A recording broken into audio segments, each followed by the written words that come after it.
Hi guys, tales of demon and gods के next part में आप सभी का स्वागत है। हमने पिछले एपिसोड में देखा था कि नायली उस मैंसन के अंदर आ गया होता है। अब आगे तो नायली अंदर के नज़ारे को देख के कहता है कि एक बहुत बड़ी पेड़ के ऊपर बना उसका पैलेस। फिर वो लोग एक कॉरिडोर से अंदर जा रहे होते हैं और नायली इधर उधर देख रहा होता है और होंग यू कहती है कि इस कॉरिडोर से गुजरने के बाद हम मेरे फादर किंग के ऑडियंस हॉल तक पहुंच जाएंगे। फिर नायली और होंग यू कहीं देख रहे होते हैं। फिर हम देखते हैं कि वो लोग एक बहुत बड़े गेट के सामने खड़े होते हैं और नायली कहता है कि ये तो एक बहुत बड़ा ऑडियंस हॉल है। फिर गेट खुलते हैं और वो लोग अंदर जाते हैं और नायली कहीं देख रहा होता है। फिर नायली एक जगह देखता है कि दो गार्ड एक बंदे को पिलाई से बांध के उसको चाबुक से मार रहे होते हैं। तो उसको देख के नायली कहता है कि ये तो बड़ा ही अजीब शौक है। और फिर हमें इस बंदे को दिखाया जाता है जो गुस्से में अपना सर नीचे करके जंजीरों से एक पिलाई से बना होता है और उसकी बॉडी पे बहुत सारे चाबुक के घाव होते हैं और वो गुस्से में उन गार्ड्स को देखता है। फिर नायली उस तरफ ये सब देखता है और फिर होंग यू से कहता है कि ये कौन है। तो होंग यू कहती है कि ये तो एक घटिया नाजायज खून है और गार्ड्स उस बंदे को पीट रहे होते हैं। और होंग यू बताती है कि इसकी मां सिल्वर विंग फैमिली से थी, लेकिन उसका रिश्ता हमारे दुश्मनों में से एक ब्लैक ड्रैगन फैमिली के आदमी से था और उसी से इस नाजायज का जन्म हुआ। और हमें उस बंदे के माता पिता को दिखाया जाता है जो उस छोटे से बच्चे को लेके इन गार्ड से बच के भाग रहे होते हैं। और होंग यू बताती है कि जब हमें उनके अफेयर के बारे में पता चला तो उसके माँ बाप भाग गए और जब हम उन्हें घेर चुके थे तो उन्होंने खुद ही जान दे दी और इसे छोड़ गए इस नाजायज हरामजादे को। और कहती है कि वो बेशरम औरत मरने से पहले हमसे रहम की भीख मांग रही थी और कह रही थी कि कम से कम हम उसके छोटे बेटे को छोड़ दें। उसे जरा भी शर्म नहीं आई हमसे ऐसा कहते हुए। और हम उस बंदे की माँ को देखते हैं जो अपने बच्चे की जान की भीख मांग रही होती है उन गार्ड से और अपने बच्चे को दुखी होकर एक लास्ट बार प्यार से देख रही होती है और अपने बच्चे को गले लगाती है। और होंग यू बताती है कि हमें इसे अच्छी तरह टॉर्चर करना चाहिए ताकि ये जिंदा तो रहे लेकिन हर पल मौत की भीख मांगता रहे। और यही छोटा बच्चा इतने छोटे से यही बना होता है और तभी से ये लोग उसको पीट रहे होते हैं। तो ये बंदा भी गुस्से में उनकी तरफ देखता है और हमें इसी बंदे का फ्लैशबैक दिखाया गया होता है। तो नायली भी उस बंदे की तरफ देखता है। फिर होंग यू के साथ जाते हुए अपने मन में सोचता है कि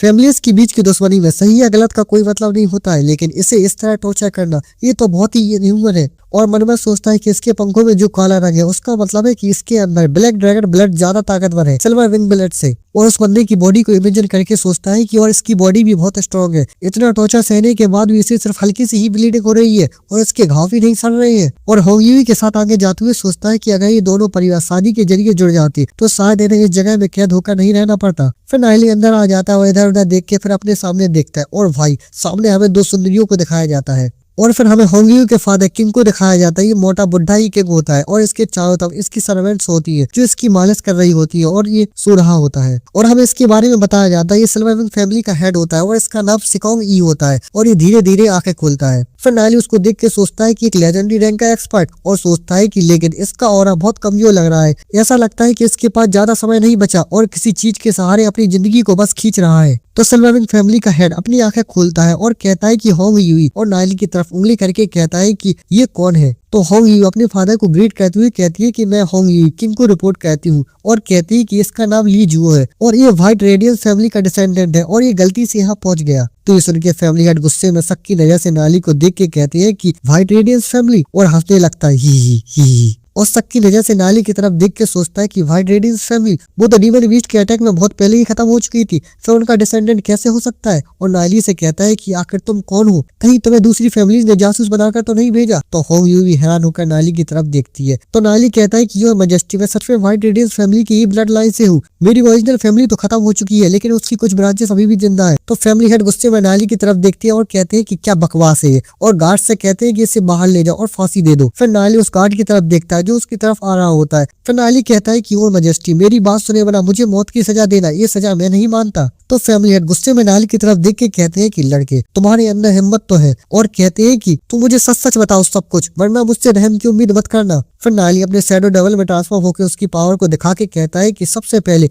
मैं यहाँ का नहीं हूँ, मैं बाहर की दुनिया से आया हूँ और कहता है कि इससे सब साबित हो जाएगा। और अपने shadow devil demon spirit beast में ट्रांसफॉर्म होकर अपनी शैडो ब्लेड को निकाल के दिखाता है। तो ये देख के होंग यू भी हैरान हो जाती है। तो ये देख के फैमिली हेड अपने मन में सोचते हैं कि ये कैसा डीमन स्पिरिट बीस्ट जो मैंने पहले कभी नहीं देखा। और नायली को देख के जो अपनी शैडो डेविल फॉर्म में होता है उसको देख के सोचते हैं कि एक साधारण डीमन बीस्ट के डीमन स्पिरिट सिर्फ 600 साल तक ही सुरक्षित रह सकते हैं। लगता है कि इसका डीमन स्पिरिट बीस्ट सच में बाहर की दुनिया से है। फिर फैमिली हेड कहते हैं कि हाँ हो सकता है कि ये डीमन स्पिरिट बाहर का हो लेकिन इससे ये साबित नहीं होता है कि तुम्हें दूसरी फैमिलीज ने नहीं भेजा। फिर नायली गहरी सांस लेते हुए कहता है कि लगता है कि अब मेरे पास अपनी बेगुनाही साबित करने का कोई तरीका नहीं है। और फिर सीरियस होकर फैमिली हेड की तरफ देख के कहता है कि लेकिन योर मैजेस्टी देखिए मुझे सर्वाइविंग फैमिली का एक बहुत बड़ा राज पता है। तो ये सुन के फैमिली हेड हैरान होकर नायली की तरफ देख और नायली बताता है कि सर्वाइविंग फैमिली के लोगों की बॉडी में सर्वाइविंग थंडरबर्ड के पंखों के साथ साथ एक तरह का रिजेक्शन भी होता है और उम्र बढ़ने के साथ साथ ये रिजेक्शन और भी ज्यादा सीरियस हो जाता है और बताता है कि इसी वजह से सर्वाइविंग फैमिली में कोई भी 60 साल से ज्यादा नहीं जी पाता। क्या ये सही नहीं है?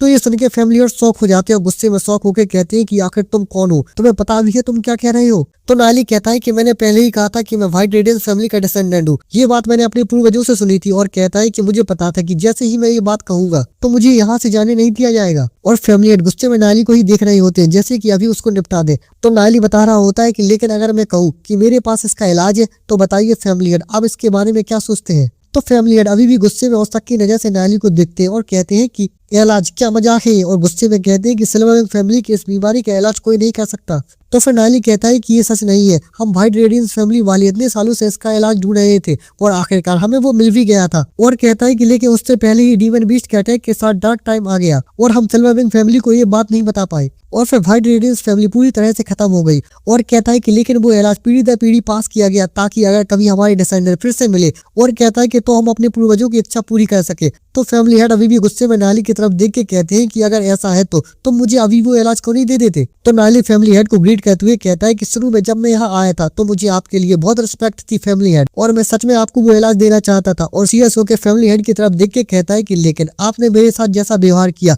उसके बाद मुझे अपनी सुरक्षा के बारे में भी सोचना पड़ेगा, तो कृपया मेरी सावधानी को माफ कीजिए। और ये सुन के होंग यूं भी परेशान होती है। तो फैमिली हेड अभी भी नायली पर शक करते हुए कहते हैं कि ये सब बस बड़ी बड़ी बातें हैं, तुम्हें क्या लगता है कि मैं तुम्हारी इन बातों पर यकीन करूंगा? तो नायली कहता है कि मुझे पता है कि आपके पास मुझ पर भरोसा करने की कोई वजह नहीं है, लेकिन मेरे पास इसे साबित करने का एक तरीका है। और अपनी पॉकेट में से कुछ निकालते हुए कहता है कि हालांकि इलाज की रेसिपी बहुत ही कॉम्प्लिकेटेड है, इसलिए मैं पहले आपको एक ऐसी जड़ी बूटी दूंगा जो इस रिजेक्शन की दर्द को कम कर सकती है। आप इसे खाकर इसका असर देख सकते हैं। फैमिली हेड से कॉम और अपने हाथ में एक हर्ब को लेके कहता है कि हेवन साइड ग्रास और फैमिली हेड की तरफ फेंकते हुए कहता है कि मुझे यकीन है कि आप इसे पहचानते होंगे फैमिली हेड, ये पॉइजनस नहीं है। तो फैमिली हेड उस हर्ब को अपने हाथ से पकड़ लेते हैं और उसको अपने हाथ में लेके कहते हैं कि हाँ ये सच में हेवन साइड ग्रास है। और उसको और पास से देख के कहते हैं कि यहाँ तो ये हर्ब नहीं मिलती है, लेकिन मैंने इसे हमारे पूर्वजों के हर्बलिस्ट बुक में देखा है। और फिर फैमिली हेड गहरी सांस छोड़ते हुए नायली की तरफ देखते हैं। फिर नायली कहता है कि फैमिली हेड आपके चेहरे को देख के लग रहा है कि आपकी बॉडी अब अपनी लिमिट के बहुत ही करीब पहुंच चुकी है। और फिर फैमिली हेड की तरफ देख के कहता है कि फिर इसका क्या ही मतलब रह जाएगा, फिर चाहे आपकी लेजेंडरी रैंक की कल्टीवेशन ही क्यों ना हो, जब आपकी मौत आएगी तो आखिर में सिर्फ आपकी हड्डियों का ढांचा ही रह जाएंगे। और बस अब इसके आगे क्या होता है ये सब देखने के लिए मिलते हैं अगले एपिसोड में। और हाँ वीडियो पसंद आई हो तो वीडियो को लाइक करें, शेयर करें और हाँ चैनल को सब्सक्राइब करना मत भूलना। Thanks for watching.